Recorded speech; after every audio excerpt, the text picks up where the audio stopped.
Have you ever wondered what you would do if you had only 1 minute left to live? Just 1 minute, and then, nothing. The thought of it used to paralyze me, always lurking in the back of my mind, but I never truly believed it would happen.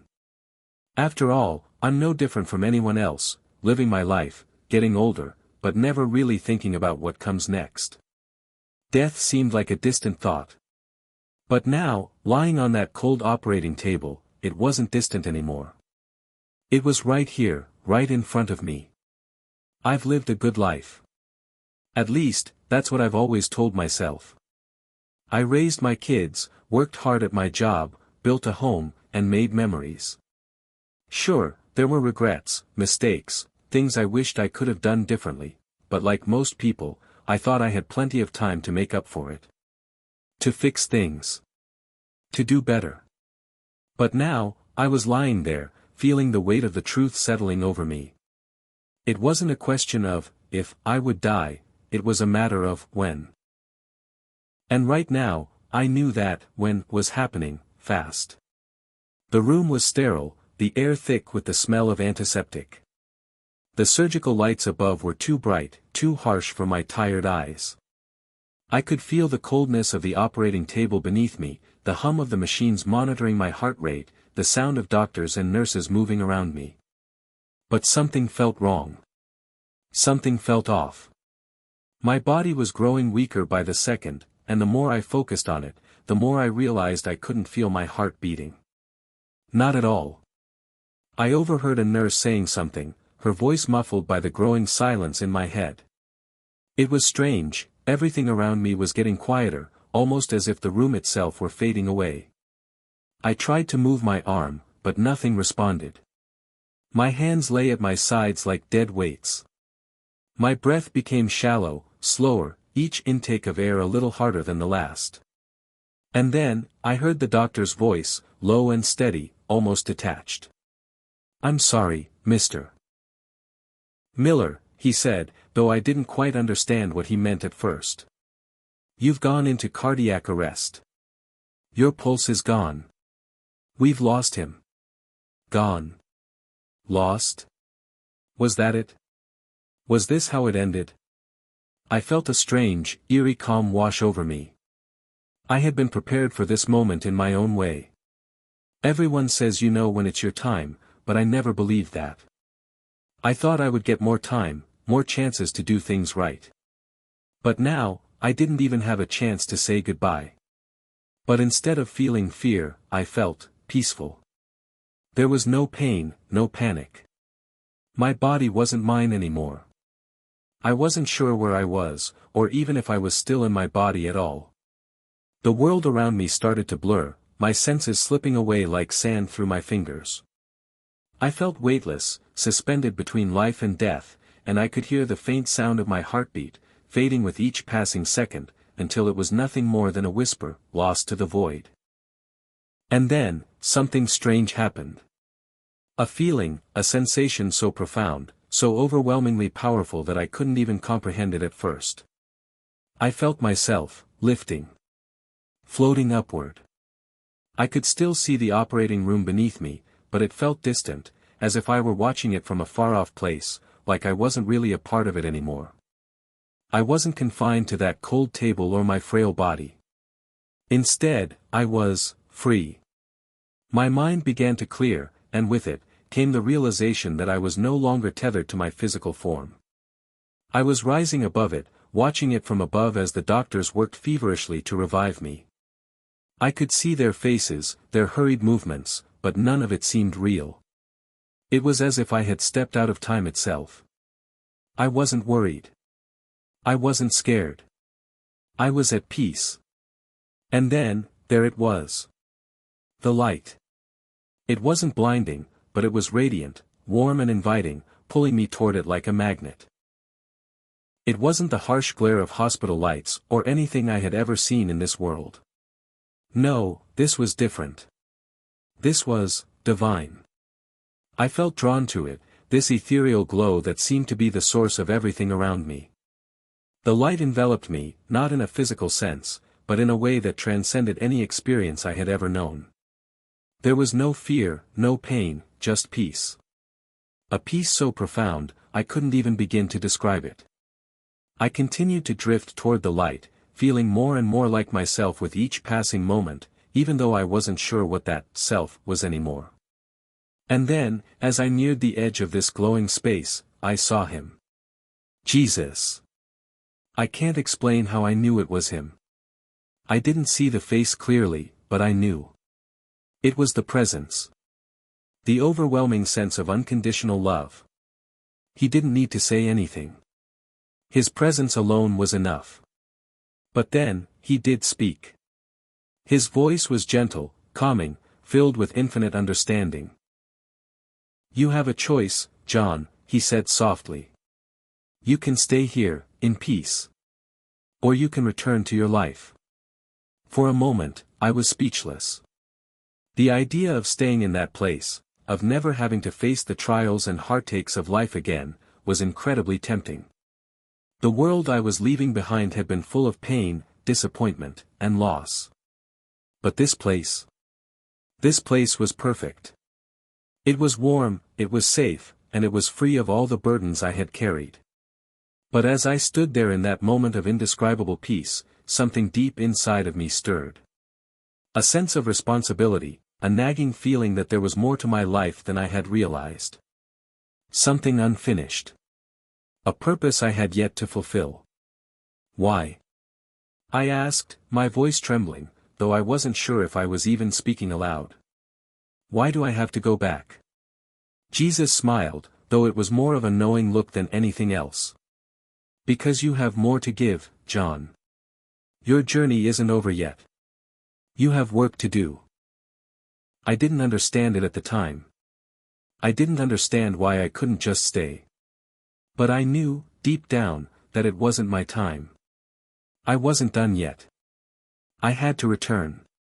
And so, with a heart full of uncertainty and a mind full of questions, I agreed. And just like that, the peace that had surrounded me began to recede, replaced by the harshness of reality. I felt myself being pulled back, away from the light, away from the love, and back into my body. I awoke to the sterile, bright light of the operating room, but it wasn't the same. I wasn't the same. I had died. But somehow, I was still here. Hit subscribe and leave a comment with where you're watching from. This story might just spark a new beginning. What's one thing that always pushes you forward, even when things get tough? I had been told that when you die, your life flashes before your eyes. I always thought that was just something people said to make death sound more dramatic. But in that moment, as I floated above my body, I realized that it wasn't a metaphor. It wasn't some grand theatrical moment of clarity. It was real. It was vivid. And it was unlike anything I could have ever imagined. The first thing I noticed was that I wasn't confined to the operating table anymore. I wasn't bound by the weight of my old, frail body. It was as though I had shed it entirely, like a snake shedding its skin. I felt light, so light, in fact, that it was almost as if I wasn't even in my own body at all. It was hard to put into words, but the sensation was one of freedom, pure freedom. I could see my own body lying there, pale and lifeless, but it didn't feel like mine anymore. It was just a shell. My essence, my spirit, was no longer tied to it. I looked around and saw the faces of the doctors and nurses. They were working urgently, shouting instructions to each other, but it felt so distant. I wasn't part of that world anymore. It was as though I had moved outside of time itself. I could still hear the beeping of the machines, the rustling of papers, the footsteps of the staff as they rushed to save me. But it all felt muffled, like I was underwater. In the midst of this, I started to float upward. It wasn't a jarring sensation, not a sudden jolt or a violent movement. It was gentle, almost like being lifted by a soft breeze. I could see my body below me, getting smaller and smaller as I rose higher. I could still hear the chaos of the operating room, but now it seemed like a distant memory, like something that happened a lifetime ago. And then I saw it, something so beautiful and so powerful that words can't even begin to describe it. A light. A bright, golden light that shimmered like 1,000 suns, but it wasn't blinding. It was warm. Comforting. It was inviting, as though it were calling me home. The closer I got to it, the more I felt a sense of peace flood through me. It was as if all the burdens of my life, the stresses, the worries, the regrets, had been wiped away. They no longer mattered. There was only this light, this infinite warmth, pulling me toward it like a magnet. I had no fear. There was no anxiety, no sense of urgency. There was only serenity, a profound sense of calm that washed over me in waves. And then, just as I was about to reach the threshold of this light, I saw him. It was strange, because I couldn't make out all the details of his face. But I didn't need to. The moment I saw him, I knew who it was. He radiated peace, love, and understanding in a way I can't even explain. It was Jesus. His presence was overwhelming, not in a frightening way, but in a way that made everything else in the universe seem insignificant. He didn't need to say anything to communicate with me. His eyes, filled with compassion and infinite wisdom, spoke volumes. And then he did speak, but his voice was gentle, full of warmth, like a soft breeze on a summer day. "You are not finished yet, John," he said, his voice calm and steady. It wasn't a question, but a statement. And in that moment, I understood. It was as though he knew me better than I knew myself. He knew my doubts, my fears, my regrets. He knew everything. And yet, there was no judgment in his eyes, only understanding. "You have a choice," he continued. "You can stay here, in peace, or you can return to your life." The words hit me like a thunderclap, even though his voice remained soft. I didn't know what to say. I had never imagined such a moment in my life, never imagined that I would be faced with such a choice. I had always been so sure of my own mortality. I had accepted it, in a way. I had made peace with the idea of leaving this world behind. But now, in the presence of this divine being, the idea of returning to my life seemed so foreign. I wanted to stay. The peace in that light, the love I felt in his presence, it was everything I had ever wanted. It was a world without pain, without suffering, without the struggles that had defined my life. There was no need for anything more. I felt like I was home, like I had finally found the place where I truly belonged. But then, as I stood there, floating in that sacred space, something shifted within me. It was subtle, at first. A small voice, deep within my soul, telling me that I wasn't done yet. That there was more for me to do. That my journey wasn't over. I didn't understand it at first. It didn't make sense. Why would I return to a world full of pain and uncertainty when I had found peace? But I knew, deep down, that there was something I hadn't yet accomplished. Something I was meant to do. And as I stood in the presence of Jesus, I realized that my work on earth wasn't finished. "Why?" I asked, my voice barely more than a whisper, though I wasn't sure if I was speaking out loud at all. "Because there is still more for you to give, John," he said, his voice full of warmth and reassurance. "You are not done. There are people who need you. There is love still to be shared, lessons still to be learned." I didn't fully understand his words, but I knew they were true. I knew that I had a purpose, something beyond my own understanding. And so, with a heavy heart, but a deep sense of resolve, I made my choice. I would return. I didn't know why or what awaited me, but I knew I couldn't stay in this peaceful, perfect place forever. There was more to my life than I had realized. And just like that, the light began to fade, not abruptly, but slowly, as if the universe itself were gently guiding me back to where I had come from. I felt the pull of reality, the cold touch of the operating room, as I was drawn back into my body. I was being pulled, not forcefully, but like a thread being tugged by an invisible hand. The warmth of the light faded, replaced by the sterile chill of the hospital. I could hear the machines again, beeping frantically. My chest ached, and I gasped for air as if I had been underwater for too long. I woke up. But I wasn't the same. I had been to the other side, and now I had returned. When I came to, I wasn't sure if I was dreaming or if I was truly awake.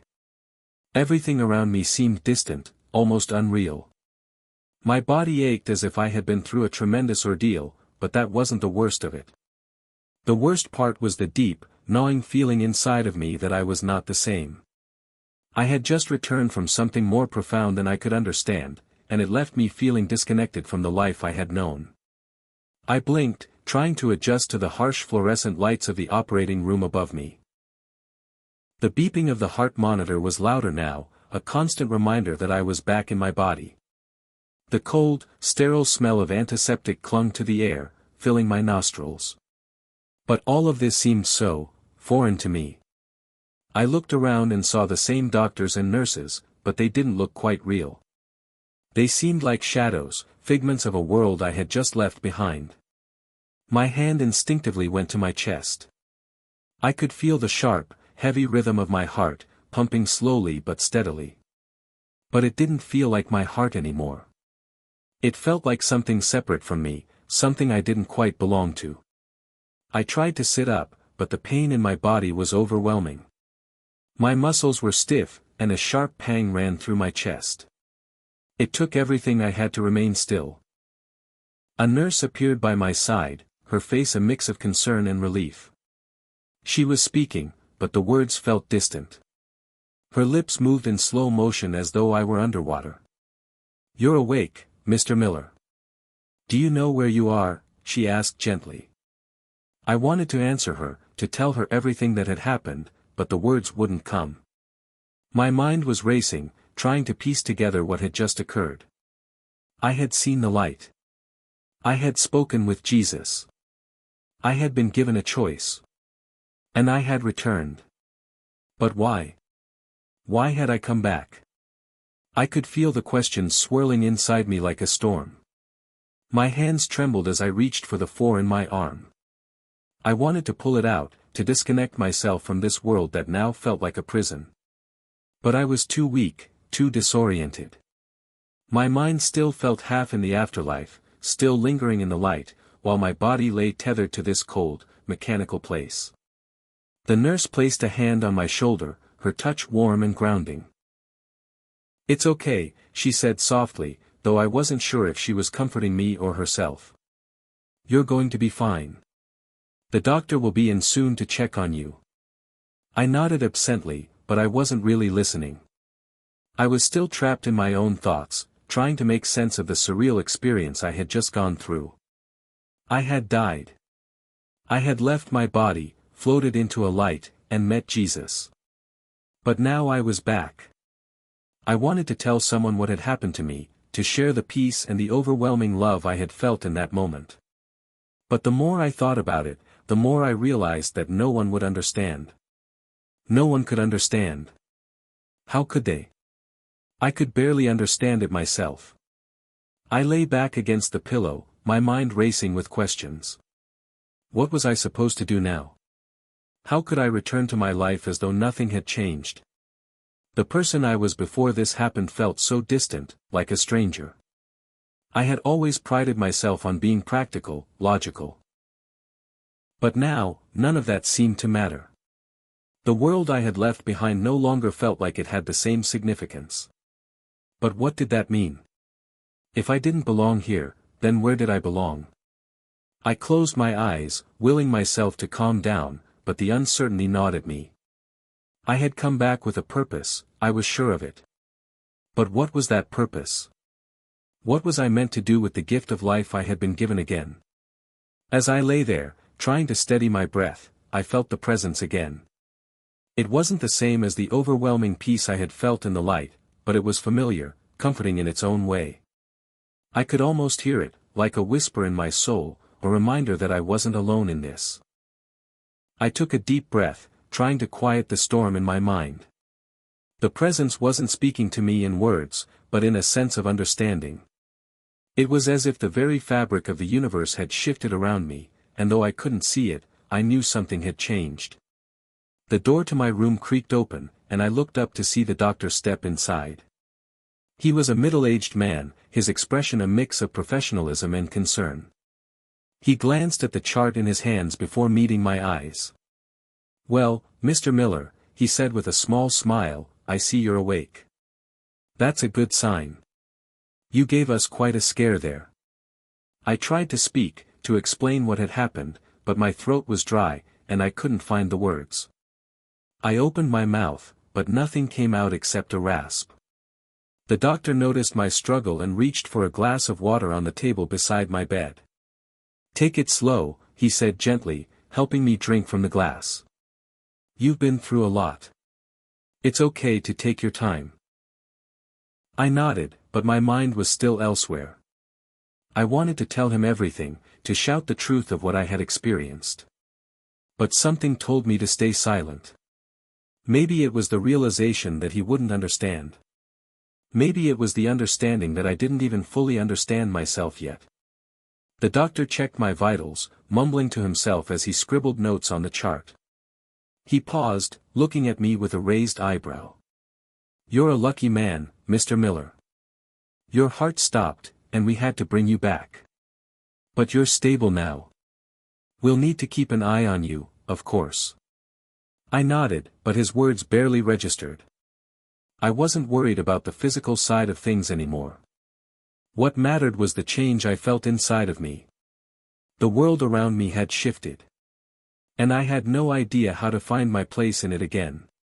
When the doctor finished his examination and left the room, I was left alone with my thoughts. The silence felt heavy, but at the same time, it was comforting.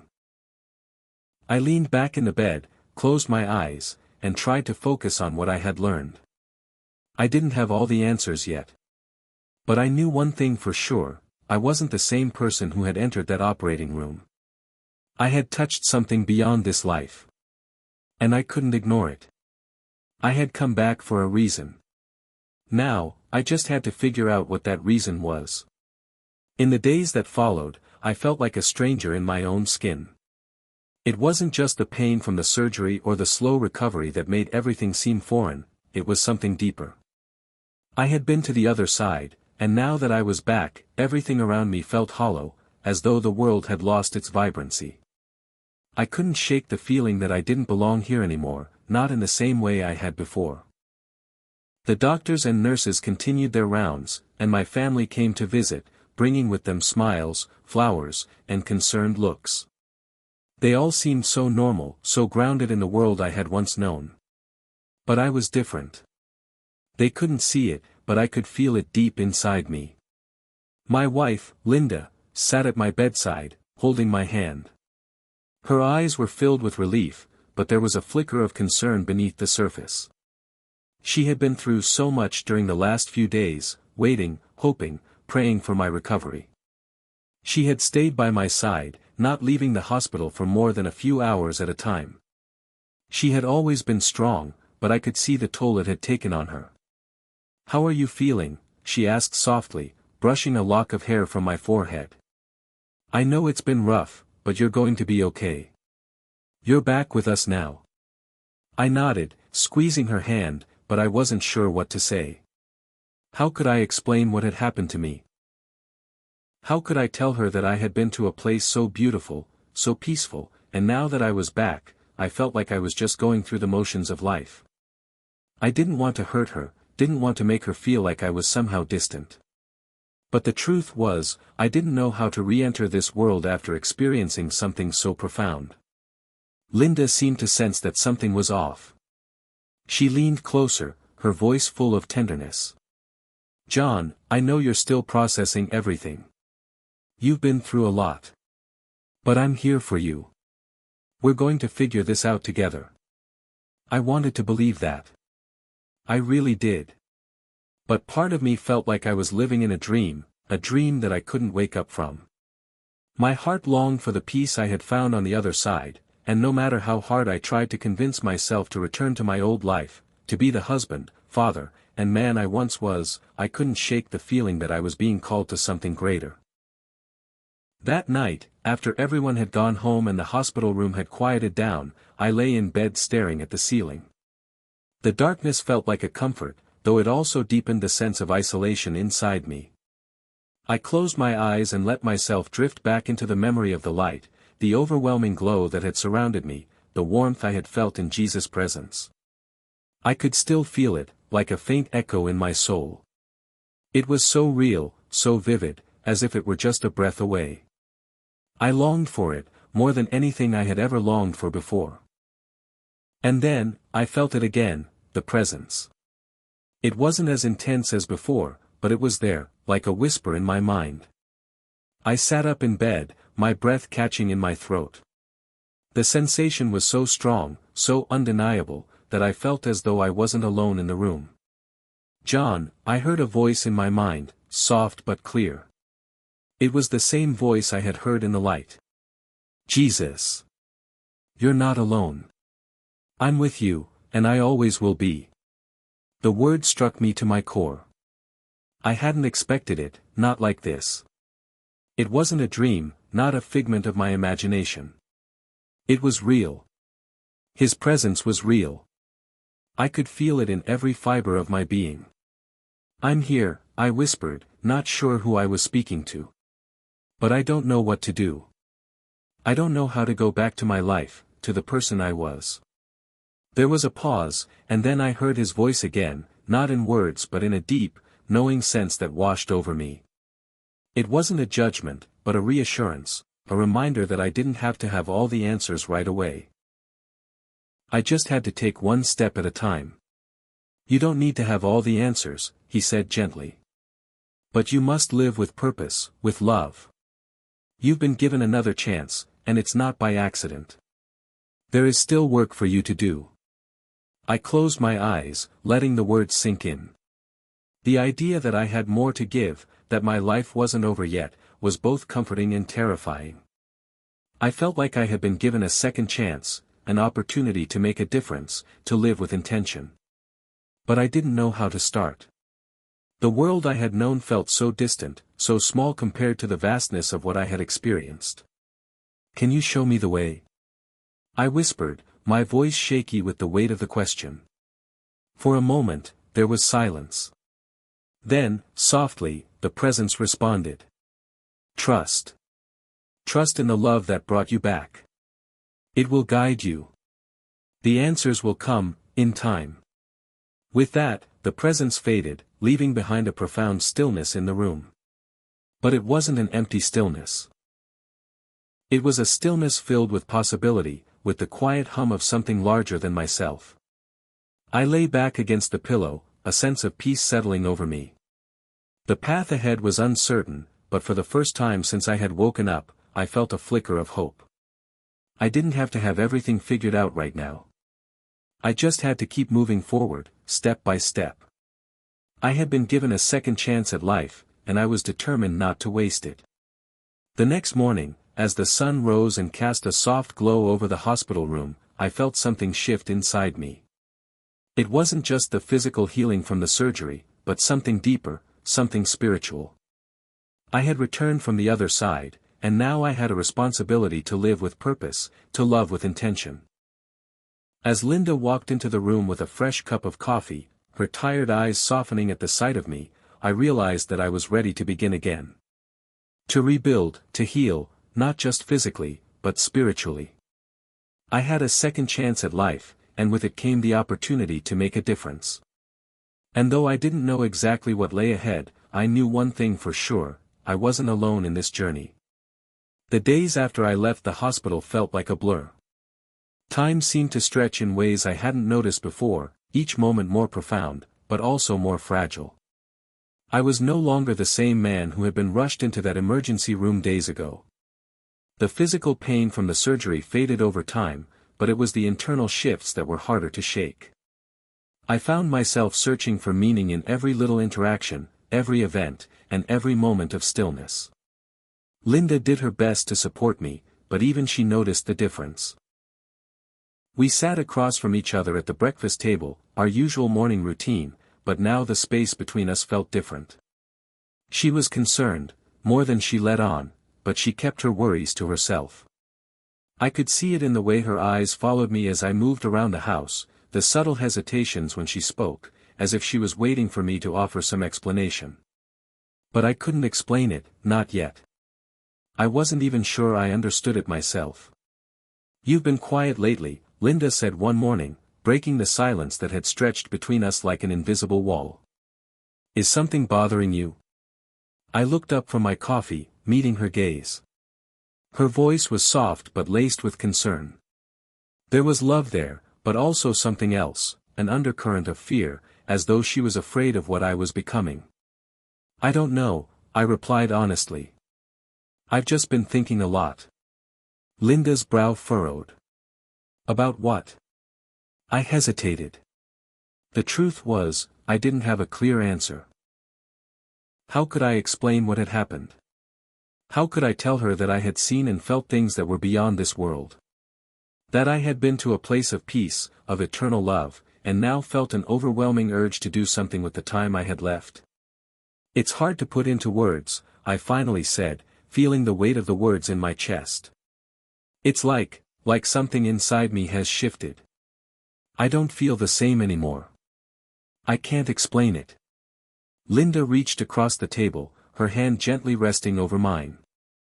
I felt her warmth, her love, but I also felt the gap between us growing wider. She didn't understand. How could she? "I'm here for you, John," she said, her voice steady, though her eyes betrayed the worry that lay beneath. "Whatever you're going through, we'll get through it together." I nodded, grateful for her presence, but I knew that my journey wasn't something I could share with her, not in the way I wanted to. There were things I had seen, experiences I had felt, that were beyond her grasp. I had been given a glimpse of something vast and eternal, and no matter how much I wanted to explain it, I couldn't. Not yet. The days passed, and as the physical wounds healed, I found myself returning to my daily life, but it was as though I was wearing a different pair of glasses. Every conversation, every moment, seemed to hold a deeper meaning that I hadn't noticed before. I found myself looking at the world differently. I began to notice the beauty in the smallest things, the way the sunlight filtered through the trees in our backyard, the sound of laughter from children playing outside, the soft murmur of birdsong in the morning. I started taking long walks by myself, trying to make sense of it all. It was during these solitary walks that I began to experience something else, something I had never felt before. The silence. It wasn't just the absence of noise, it was a deeper silence, a stillness that seemed to hum with energy. It was as if the very air around me was alive, vibrating with something I couldn't name. One day, as I walked through the park near our home, I sat on a bench and closed my eyes, allowing myself to be enveloped in the quiet. The wind brushed against my face, carrying with it the scent of fresh grass and earth. My thoughts wandered, but I didn't try to control them. Instead, I let them drift freely, observing the patterns they formed. It was then that I felt it again, a presence. I couldn't see it, but I could feel it, like a gentle pressure on the air around me, like an invisible hand resting on my shoulder. I wasn't afraid. It wasn't a physical touch, but a spiritual one, a sense that something, or someone, was with me. I knew it wasn't just my imagination. "John," the voice said softly, as it had before. It wasn't loud, not commanding, but comforting. "You are not alone." The words were simple, but they carried weight. I felt a deep peace wash over me, and for the first time since I returned to this life, I knew, without a doubt, that I had made the right choice. The choice to return wasn't about me. It was about something greater, something I had yet to fully understand. But I knew, deep down, that I had a purpose. "What do you want me to do?" I whispered aloud, my voice barely more than a breath. "I don't know how to live this new life." The presence lingered for a moment, and I could almost hear the smile in the voice that answered. "Live with love. Live with purpose. Share what you have been given." The words resonated within me. It wasn't a grand task, not some monumental mission I had to accomplish. It was about the way I lived, the way I interacted with others. It was about showing love, compassion, and understanding to those around me. And that, I realized, was what I had missed for so many years. I had spent so much of my life chasing after success, after external validation, that I had forgotten what truly mattered, the people I loved, the moments of connection, the small acts of kindness that make the world go round. The silence that followed was comforting, as though the presence was waiting for me to absorb the message. And as I sat on that bench, surrounded by the quiet hum of the world, I made a vow to myself: I would live with purpose. I would live with love. I would not waste the second chance I had been given. The rest of the walk passed in a haze, my mind racing with new ideas and possibilities. I didn't know how I would start. How I would take this spiritual awakening and turn it into something meaningful. But I knew that it had to start with small, everyday actions. I would show love to my family, to my friends, to strangers. I would be present, truly present, in the moment, and let the love that had been shown to me flow outward. When I returned home, Linda was waiting for me, a concerned look on her face. But I felt different, lighter, as if a weight had been lifted from my shoulders. "How was your walk?" she asked, her voice soft. "It was good," I replied, offering her a smile. "I think I'm beginning to understand." She tilted her head slightly, as though she wanted to ask more, but she didn't. Instead, she simply took my hand and squeezed it gently. I didn't have all the answers yet, but I knew I was on the right path. It wasn't about figuring everything out all at once, it was about living with intention, with love, and with the knowledge that every moment, every choice, mattered. And though I still had so many questions about what I had experienced, I knew one thing for certain: I had been given a second chance, and it was up to me to make the most of it. Hit subscribe and leave a comment with where you're watching from. This story might just spark a new beginning. What's one thing that always pushes you forward, even when things get tough? The next few weeks passed in a haze of reflection and adjustment. I was slowly reintegrating into my life, but the world I had returned to felt different. As much as I wanted to embrace my new sense of purpose, I couldn't escape the struggle within me. The tension between the life I knew and the life I had seen in the light was pulling me in different directions. I spent more time with Linda, and though I tried to share bits and pieces of my experience with her, I could sense the disconnect between us. She was trying, I could tell, but she wasn't fully able to grasp what had happened to me. How could she? I didn't even understand it myself.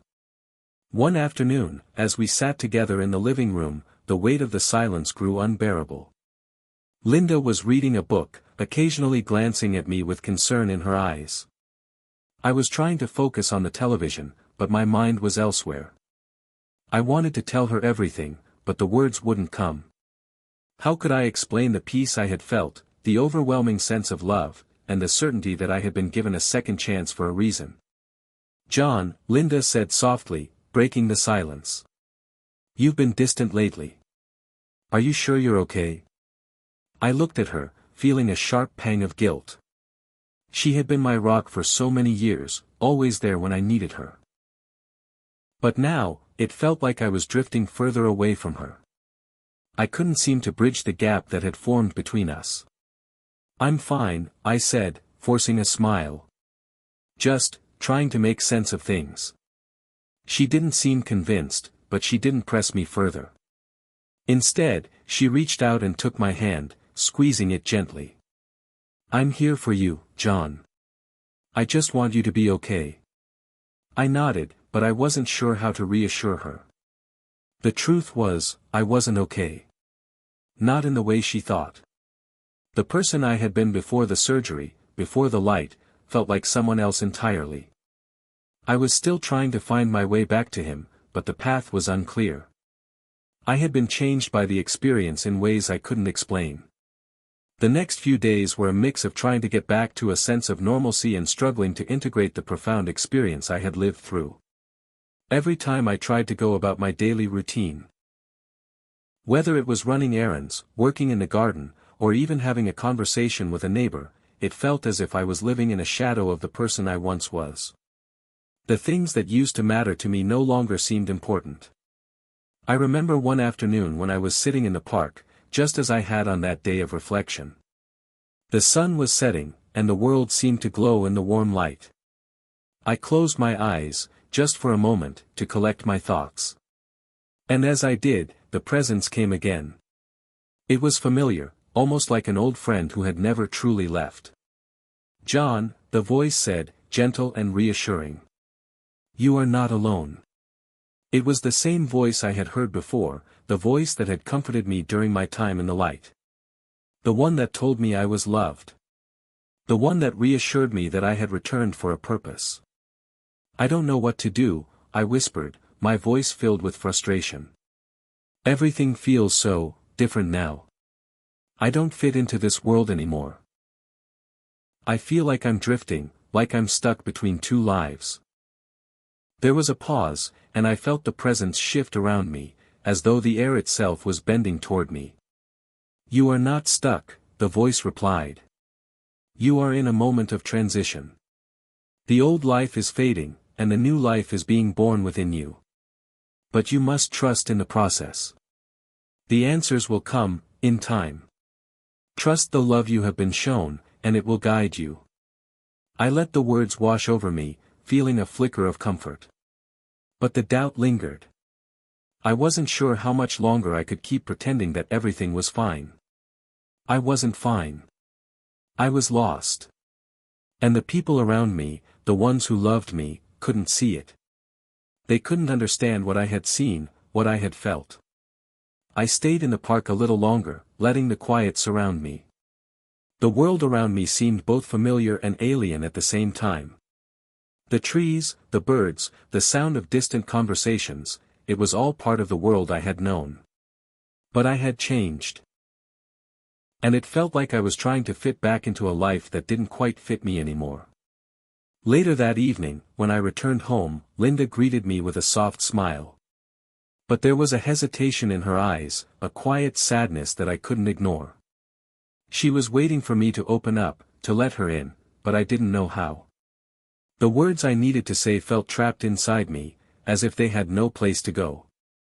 I didn't want to hurt her. I didn't want to alienate her. But I couldn't keep pretending that everything was okay. The man she had married, the man I used to be, was slipping away, and I wasn't sure how to bring him back. "I'm going to take a shower," I said abruptly, standing up from the couch. "I'll be right back." I could feel her eyes on me as I left the room, but I didn't look back. I needed space. I needed time to think. The silence of the bathroom wrapped around me as I stood under the hot water, letting it wash away the tension in my body. But the emotional weight was still there, pressing down on me like 1,000 unseen hands. I leaned against the cool tiles, staring at the water as it swirled down the drain. I felt the same sense of isolation I had felt since I woke up. The world had continued on without me, and I was left trying to catch up, trying to find my place. As I closed my eyes, I felt the presence again. It was faint, like a whisper in the back of my mind. "You are not alone." The words didn't have the same comfort they had before. Instead, they felt like a gentle reminder that I still had a long road ahead. The person I was becoming wasn't yet clear, and the struggle between who I was and who I was meant to be was far from over. The next day, I made a decision. It wasn't going to be easy, but I couldn't keep living in this in-between place. I needed to open up, to Linda, to myself, and to whatever awaited me on the other side of this transformation. As I sat down at the kitchen table that morning, I took a deep breath. Linda was sitting across from me, reading the paper. I could feel the tension between us, and I knew it was time to break the silence. "Linda," I began, my voice shaky. "I've been struggling. I'm not sure how to explain it, but I need you to know that I'm not the same person I was before. I don't know how to find my way back to the life we had, to the man I was." She put the paper down, her eyes full of concern. But she didn't interrupt. She just listened. "I've seen things," I continued, the words finally spilling out. "I've felt things that I can't explain. And I don't know how to fit all of it into the life we had." Linda reached across the table, taking my hand in hers. "I don't know what you're going through," John," she said softly. "But I'm here for you. Whatever happens, we'll face it together. I don't understand what you've experienced, but I love you. And I always will." I felt the weight of her words settle in my heart. It wasn't an answer, but it was a start. And for the first time in weeks, I felt like I wasn't as alone as I had thought. The journey ahead would be long, and the struggles were far from over. But for the first time, I felt ready to face them, not alone, but with the love and support of the people around me. And perhaps, in time, the answers I sought would reveal themselves. But for now, I had to trust. Trust that the love I had been shown, both in life and beyond, would guide me through the darkness. It had been a few weeks since that difficult conversation with Linda. Despite her love and support, I still felt like a stranger in my own life. Every day felt like I was drifting further from the man I used to be. There were moments when I thought I had figured it out, when I felt like I had found the meaning behind everything that had happened, but those moments were fleeting. The questions, the confusion, and the overwhelming sense of being caught between two worlds lingered. I spent more time in solitude, walking through the park or sitting by the lake near our house. The quiet was where I felt the most connected to the truth I was searching for, though I wasn't sure what that truth looked like yet. It was as if I was standing on the edge of something vast and unknown, peering into a world I couldn't fully understand. One day, as I sat on my usual bench by the lake, I felt it again, the presence. It was subtle at first, like a soft whisper in the back of my mind. But then, it became more tangible, as if the air around me had thickened with its energy. I closed my eyes, feeling the breeze on my face and letting the familiar silence settle in. There was no denying it now, this presence was always with me. It had never truly left. But it felt different this time. It wasn't just a comforting voice anymore. It felt like a choice. "You're at a crossroads," the voice said, a quiet certainty in its tone. "You must choose, John." I opened my eyes, glancing around, though I knew I wouldn't see anything. The presence wasn't something visible, it was a feeling, a knowing, that settled deep inside me. "What do you mean?"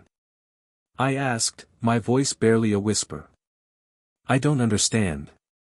"The choice you made to return was not just a decision to live," the voice continued. "It was a decision that must be revisited, every day.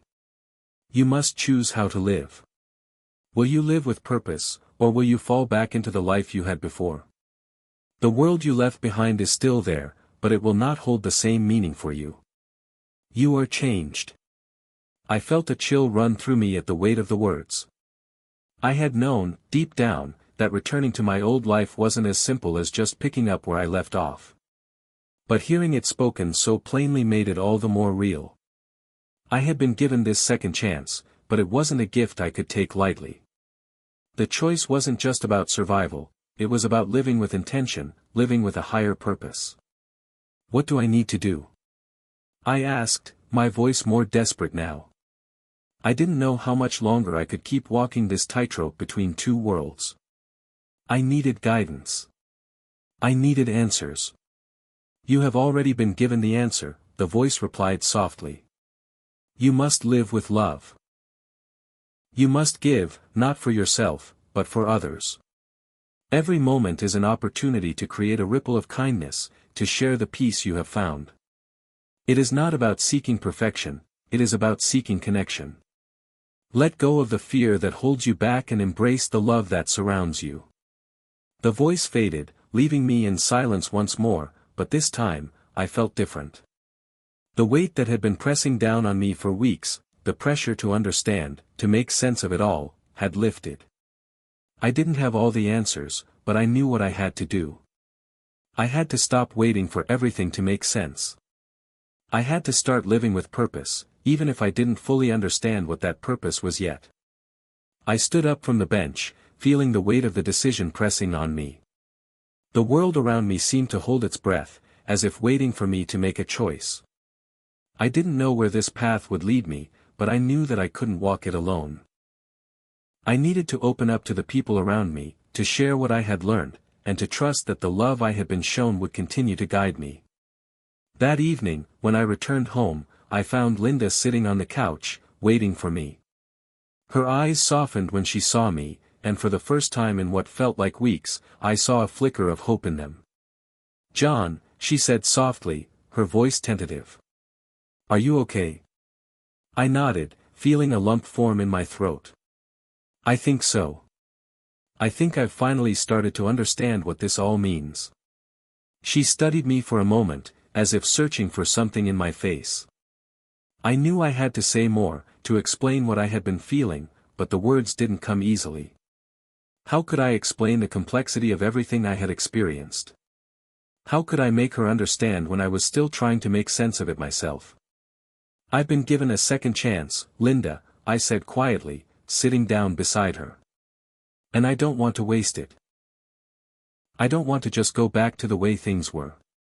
I want to live with purpose. I want to be better, for both of us." Tears welled in her eyes as she took my hand. "You're not alone, John. We'll figure this out together. Whatever you need, I'm here." For the first time in a long while, I felt a sense of peace settle within me. I didn't have to have all the answers. I didn't have to know exactly what the future held. But I knew one thing for sure, I was no longer alone in this. And with Linda by my side, I would face whatever came next with an open heart. The choice I had made to return was more than just a physical one. It was a choice to embrace love, to embrace life, no matter how uncertain it seemed. The world I had returned to wasn't the same, but that didn't mean it wasn't worth living. It just meant that I had to live it differently. The following weeks were filled with small, deliberate steps. I began to reach out to people I hadn't spoken to in years. Old friends, distant family members, even strangers I met in passing. I wanted to share what I had learned, to show them that there was more to this life than the grind of daily routines, the chase for success, and the endless pursuit of external validation. I wanted to share the love that I had experienced in that place beyond the light, the love that I knew could heal and transform. It wasn't always easy. I still had moments of doubt, moments where I wondered if I was doing the right thing. But those moments were fleeting. Every time I made a choice to act out of love, to put someone else's needs before my own, I felt a sense of fulfillment that I had never known before. The world I was creating, the world of connection, was slowly taking shape. And though I knew the road ahead would be filled with challenges, I also knew that I wasn't walking it alone anymore. The love I had experienced in the light was now within me, and it was guiding me every step of the way. The choice to return to this life had been a hard one, but now, it was clear to me, it was the choice I had to make. Not for me, but for others. To live not just for myself, but for the world around me. To show love, to give love, and to trust that love was the answer to every question that remained. And as I looked at Linda, sitting beside me, I knew that no matter how difficult this journey might get, we would face it together. For the first time in a long time, I felt ready. Ready to live, ready to love, and ready to make the most of the second chance I had been given. In the weeks that followed my conversation with Linda, I felt something begin to shift, not just inside me but around me as well. The more I embraced the love I had felt on the other side, the more I saw the impact it had on the people in my life. It wasn't about grand gestures or life-changing events. It was about the small, everyday moments, the quiet conversations, the acts of kindness, that slowly began to change the way I interacted with the world. I began with the people closest to me, Linda, of course, but also my children, my neighbors, and old friends who had drifted away over the years. I found myself reaching out, even when I didn't have all the answers. I found myself being more present, listening more intently, and, most importantly, showing up with an open heart. One morning, I ran into Sarah, an old friend from church. She had always been a bit of a mentor to me back in the day, but over time, we had lost touch. It was one of those friendships that faded with time, but seeing her in the grocery store that morning felt like a sign. "John. Oh my gosh, it's so good to see you." she exclaimed as she caught sight of me. We embraced, and there was a warmth in her eyes that immediately made me feel at ease. It was as if time hadn't passed at all, even though it had been years since we'd last seen each other. "Sarah, it's great to see you too. How have you been?" I asked, genuinely interested. We caught up for a few minutes, talking about the usual, our families, the changes in the neighborhood, and how life had unfolded since we last spoke. But as the conversation turned deeper, I felt something shift again inside me, a familiar tug reminding me of what I had seen and experienced. I wasn't just talking to Sarah as the person I was before the surgery. I was talking to her as someone who had been shown something far beyond what the world could offer. "I've been going through some changes, Sarah," I said, feeling the need to be honest with her. "I've experienced something that's changed how I see everything." Sarah paused and looked at me, a mixture of curiosity and concern in her eyes. "What do you mean, John? What happened?" I hesitated for a moment, unsure of how much to share, but something inside me told me to be open. "I had a near-death experience a while back," I said quietly, looking around to make sure no one else was listening. "I died on the operating table, and I saw things I can't explain. But when I came back, everything felt different. I don't know how to describe it, but I felt this overwhelming love, this peace, and I know that it's still with me. It's changed the way I look at life." Sarah looked at me intently, processing my words. "That's incredible," she said finally, her voice full of empathy. "I believe you, John. I know it's hard to explain something like that, but I can see it in your eyes. I can see the change in you." I smiled, feeling a wave of relief wash over me. I hadn't expected her to understand completely, but the fact that she believed me meant more than I could put into words. "I'm just trying to make the most of it," I said. "Trying to live with purpose, to be kinder, to love more openly. I know it's not easy, but I have to try."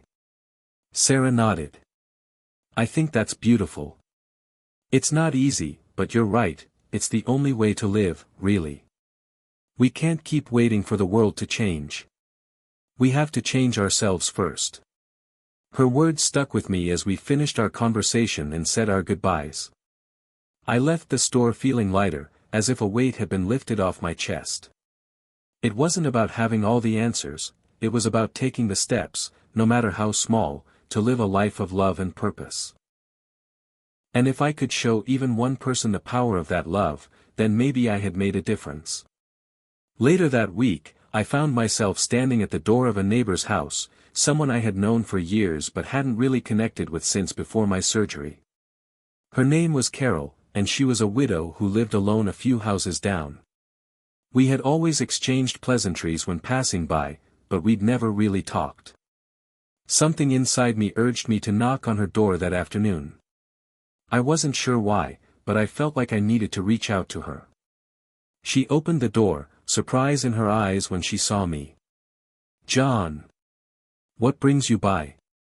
"Hi, Carol," I said, smiling. "I've been thinking about you lately, and I just wanted to see how you're doing." We stood there for a moment, and I could see the hesitation in her eyes. She was a private person, someone who kept to herself, and I could tell she wasn't used to people reaching out without a specific reason. "I'm doing okay, John," she replied. "Just keeping busy. The days get long sometimes, you know." "I understand," I said, my voice softening. "I just wanted you to know that if you ever need someone to talk to, I'm here." Her gaze softened, and she seemed to consider my words for a moment before she stepped aside, allowing me to enter. "You know," she said as we sat down at her kitchen table, "I don't usually let people in. But for some reason, I feel like I can talk to you." And so we did. We talked about everything, her late husband, her struggles with loneliness, her memories of better days. It was a conversation I never expected to have, but it was one I was grateful for. I listened as she shared her heart, and I found myself connecting with her in a way I hadn't anticipated. As I left her house later that afternoon, I couldn't help but think about the ripples we create in the lives of others. Just one small act of kindness, one moment of connection, can change everything. And in a way, that's what I had been given, this incredible opportunity to create ripples of love, of peace, and of understanding in a world that often feels so disconnected. I wasn't the same person I had been before my near-death experience. I knew that now, without a doubt. But rather than mourn the loss of who I was, I embraced the change. I wasn't afraid of the unknown anymore. I was ready to live, truly live, in a way that honored the love I had experienced. As I walked back home, I felt a deep sense of fulfillment. The choice to live with purpose, to live with love, was beginning to take shape. It wasn't always easy, and it wasn't always clear. But in each small act, in each conversation, in each moment of kindness, I could feel the ripples spreading out, touching the lives of others in ways I might never fully understand. And in that, I found my purpose. Despite the growing sense of peace that had taken root inside me, there were still moments of doubt. As much as I wanted to live a life filled with love and purpose, the old habits, the old fears, crept up on me at times. I couldn't completely shed the man I had been before the surgery, the man who had been consumed with personal success, pride, and a desire for control. One evening, as I sat at my desk, staring at the papers spread out before me, I found myself lost in thought. My fingers traced the edges of a report I had been working on, but I wasn't really seeing it. My mind kept drifting back to the same question, was this enough?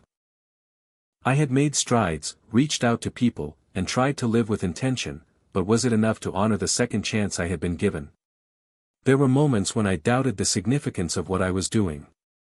Was I really making a difference, or was I just going through the motions, trying to convince myself that I had changed?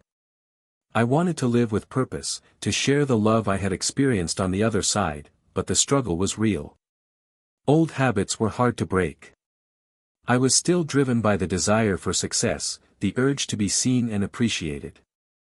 And at times, I couldn't escape the nagging feeling that I was just trying to fill the void with external achievements. Even though I had been shown a deeper truth, the pull of the material world, the pull of personal ambition, was hard to ignore. Linda noticed it, too. She could sense when something was off, when I was caught in a cycle of self-doubt. One evening, as I sat on the couch, my mind still clouded with the weight of my internal conflict, she sat down beside me. "John," she said softly, her voice gentle but firm. "What's going on? You've been quiet lately. I can see it in your eyes. You're struggling." I sighed, rubbing my face with my hands. "I don't know, Linda. I've been trying, but sometimes I feel like I'm just going in circles. I want to be the man I'm supposed to be, the man I'm meant to be, but I keep slipping back into old patterns. The desire for success, for validation, it still haunts me. I thought I was past that, but it's hard." Linda reached over and took my hand, giving it a reassuring squeeze. "I don't think you can just snap your fingers and be different, John. This is a process. It's a journey. And part of that journey is struggling with who you were and who you're becoming. It's okay to feel lost sometimes. But what if it's not enough?" I asked, my voice tinged with frustration. "What if I'm not doing enough, living enough, to make a real difference?" Linda smiled softly, her eyes full of compassion. "John, you're already making a difference. It's not about grand gestures or saving the world. It's about being true to yourself, living with kindness, and showing up every day. It's about the small moments of love you share with others, the ones that might seem insignificant to you, but mean the world to them." I sat back against the couch, the weight of her words settling in. I had spent so much of my life chasing after big accomplishments, thinking they would bring me fulfillment, that I had forgotten the power of the small, everyday moments. The love I was looking for didn't need to be grandiose. It didn't need to be acknowledged by everyone or rewarded with accolades. It simply needed to be real, and it needed to be shared with the people around me. "You're right," I said quietly, taking a deep breath. "I've been chasing the wrong things. I don't need to be the perfect version of myself, or achieve everything I thought I should. I just need to be present. Linda nodded. Exactly. And you're already doing that. You're here with me. You're reaching out to people. You're showing up, even when it's hard.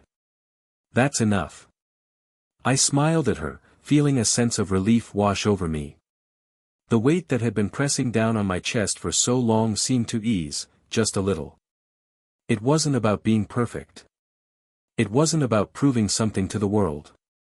It was about showing up with love, being present for those who mattered, and trusting that the small acts of kindness would add up to something bigger than I could ever fully understand. Later that night, as I lay in bed beside Linda, I closed my eyes and reflected on the journey I had been on. The path ahead still felt uncertain, but I no longer felt as though I was walking it alone. I had been given a second chance, and while I might not have all the answers, I knew one thing for sure: I was on the right path. It wasn't about being perfect. It wasn't about never struggling or doubting myself.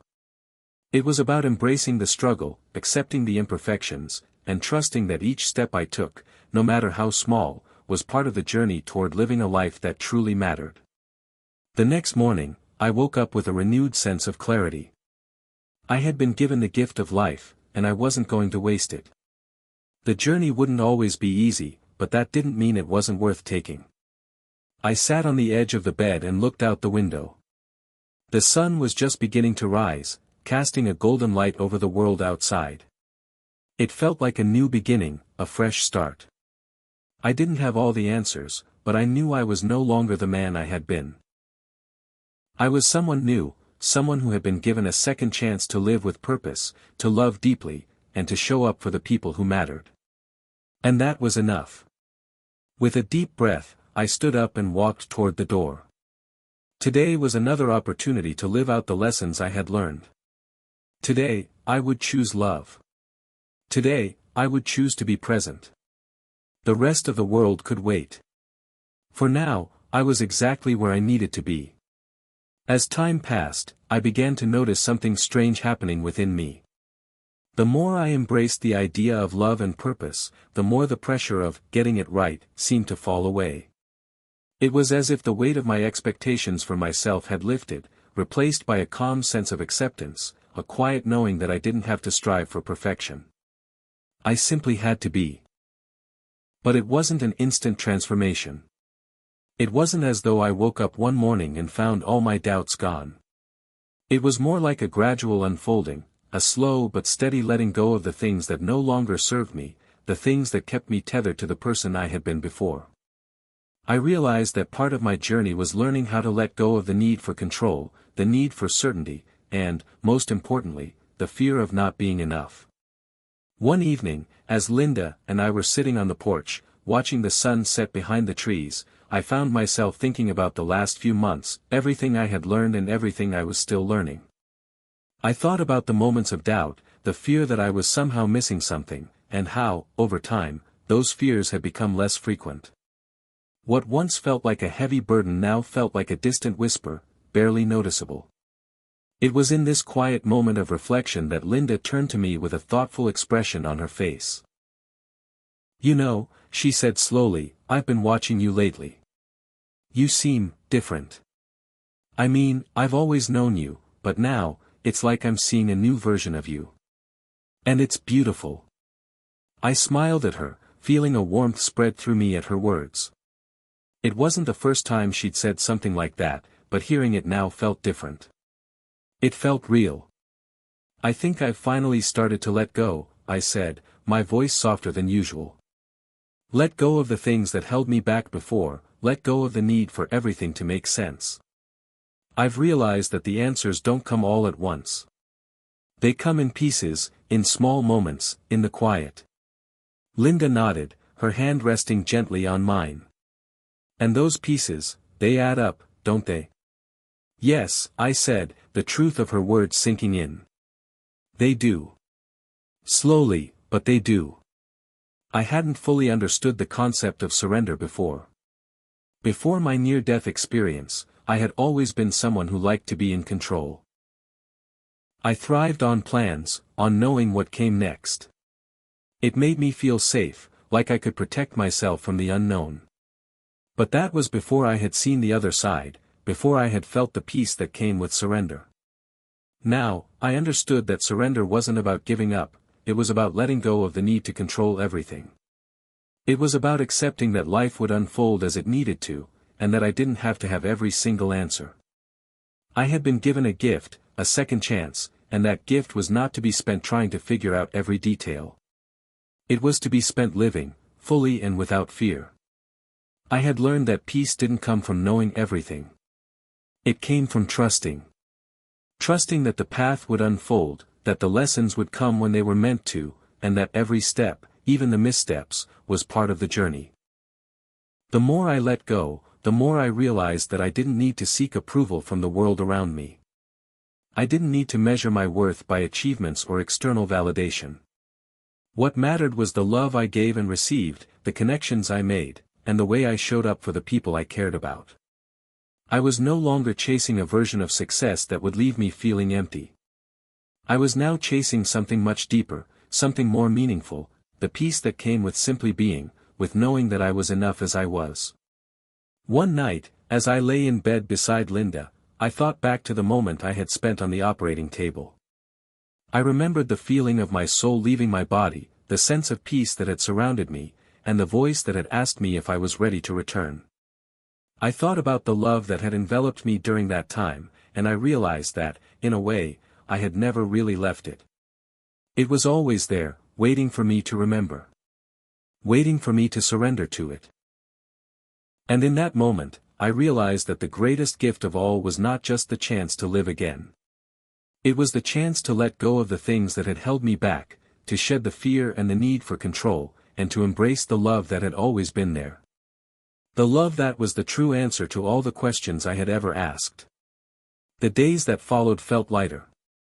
I found myself enjoying the small moments more than ever before, the sound of birds singing in the morning, the feel of rain on my skin, the laughter of my children when they came to visit. These were the things that filled me up now. These were the things that mattered. The world hadn't changed, at least not in any obvious way. But I had. And that, I realized, was the key. The transformation didn't happen because the world suddenly became perfect. It happened because I had allowed myself to see it with new eyes, to embrace it with a new heart. I had stopped fighting against it and had started flowing with it, letting it take me wherever it was meant to go. And so, as I looked out the window one evening, watching the stars begin to appear in the sky, I felt a deep sense of peace settle in my chest. I had been given a second chance at life, but more importantly, I had been given the chance to live it fully, without fear, without the need for perfection. I didn't know what the future held. But for the first time in my life, that didn't scare me. I had learned to let go. And in doing so, I had found the peace I had been searching for all along. A year had passed since my near-death experience, and life had unfolded in ways I could never have imagined. The changes were subtle, almost imperceptible, but profound in their impact. I had settled into a rhythm, a new way of being that felt more authentic, more aligned with the love and peace I had experienced on the other side. Each day, I felt a deeper connection to the world around me, my family, my friends, and even to myself. But as I sat in my favorite chair one quiet afternoon, watching the sunlight stream through the window, I felt the familiar tug of something deeper calling to me. The question that had lingered ever since I returned to this life resurfaced: what was the true purpose of all of this? Why had I been given a second chance? I had spent so many months focusing on living with intention, on being present for others, on showing up in ways that mattered. But still, there was a part of me that longed to understand the bigger picture, the deeper meaning of my return. I knew there was something I was meant to share, something that might help others find peace, too. But what? The answer, as it often does, came quietly, without fanfare, as I sat there in the stillness. The answer wasn't something I could do. It wasn't a grand act or a monumental discovery. The answer was a message I had already received, but had yet to fully understand. It was the message that had been with me from the moment I crossed over, the message of love. Love was the key. Love was the purpose. I smiled softly to myself as I realized it. It wasn't the big accomplishments or the worldly achievements that gave life meaning, it was the love we gave and received along the way. The connections we made, the moments we shared, the kindness we showed to others. Those were the things that mattered. I stood up and walked over to the window, looking out at the world that had once seemed so overwhelming, so full of questions and uncertainties. Now, it seemed simpler. The beauty was in the quiet moments, the breeze rustling through the trees, the laughter of a child playing in the yard, the way the sun set every evening without fail. These were the things that made life precious. And then it struck me, maybe the greatest gift I had received wasn't just the chance to live again. Maybe the greatest gift was the opportunity to teach others about love. To show them, through my own experience, that love was the answer to every question, the solution to every fear. It was the one thing that could transcend everything else, the one thing that mattered when everything else fell away. I thought of the people I had touched along the way, Linda, my children, Sarah, Carol, my neighbors. Each of them had felt the ripple of my transformation in some way, and in turn, I had felt the ripple of theirs. It was a chain of love, of connection, that had grown stronger with each passing day. I grabbed my journal, the one I had started writing in soon after I returned from the hospital, and flipped through the pages. It was filled with thoughts, reflections, and prayers. But the more I read, the more I realized something. I had been writing not just for myself, but for others. I had been writing a story of healing, of peace, and of love. I sat down at the desk and picked up my pen. And for the first time, I began to write not just about my own journey, but about the lessons I had learned. I wrote for those who might one day find themselves at a crossroads, unsure of their purpose, unsure of what to do with the time they had left. I wrote for those who had lost hope, who had forgotten what it felt like to truly live. The words flowed easily, as though they had always been there, waiting to be written down. I wrote about the love I had felt on the other side, the love that had healed me, that had brought me back. I wrote about the way that love could heal others too, if they were willing to open their hearts and accept it.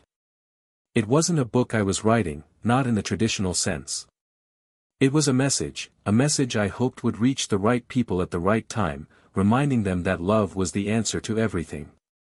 That no matter how lost or broken they felt, love could bring them back. Love could help them heal. As I finished writing, I closed the journal and sat back in my chair, feeling a deep sense of peace settle in my chest. The answer had been simple all along, love. It had always been love. I looked around at the life I had built, the life I was now living. It wasn't perfect. It wasn't without struggle. But it was filled with purpose. It was filled with love. And then, in the quiet of that moment, I felt something. It wasn't a voice or a physical sensation, but an undeniable knowing that filled my entire being. It was as though a door had opened, and I was being given one last piece of clarity. I had been afraid for so long, afraid of death, afraid of the unknown. But now, I understood. Death was not the end. It was simply a transition, a return to the source of all love. I had been shown that, and now I knew that the love I had experienced would never end. It was eternal, always there, always with me. And as I sat there, feeling the weight of that knowledge settle into my bones, I realized something else. The reason I had been given a second chance at life wasn't just for me. It was for others. It was for the people I would touch, the lives I would change. It was for the love I would continue to share, to give, to receive. The journey had come full circle. I had lived through the fear, the doubt, the pain, and the uncertainty. And now, I had come to a place of peace. I'm ready, I whispered to the universe, my voice steady and calm. I'm ready to go wherever love leads me. And with that, I understood that no matter where life took me from this point on, I would never fear the end. Because I knew that love, the greatest force in the universe, would be there waiting for me, on the other side, and always, in every moment. I had been given the most incredible gift, the gift of love, and the gift of knowing that love never ends. And for that, I would be forever grateful. Hit subscribe and leave a comment with where you're watching from. This story might just spark a new beginning. What's one thing that always pushes you forward, even when things get tough?